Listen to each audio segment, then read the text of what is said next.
কচু, পানি কচু আমাদের দেশে খুবই জনপ্রিয়। এটি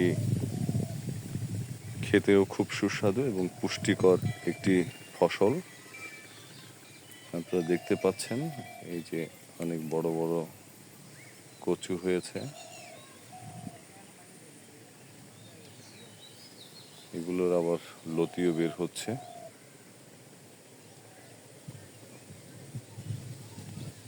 এটি হচ্ছে ধলঘাটের আলামপুর গ্রামের কচু ক্ষেত।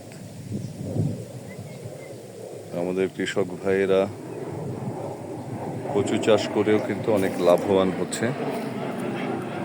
আসলে প্রত্যেকটি ফসলই করে লাভবান হওয়া যায় যদি সেটা সঠিক উপায়ে সঠিকভাবে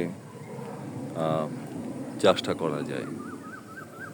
কচুর আবার কিছু পোকামাকড়ের সমস্যা আছে, রোগবালাইয়ের, তো সেটার জন্য পরিচর্যা করতে হবে। আমরা আশা করব এই যে কচু চাষ করেছে এখান থেকে ভালো লাভবান হবে বলে আমরা সেটি আশা করছি। ধন্যবাদ সবাইকে সাথে থাকার জন্য।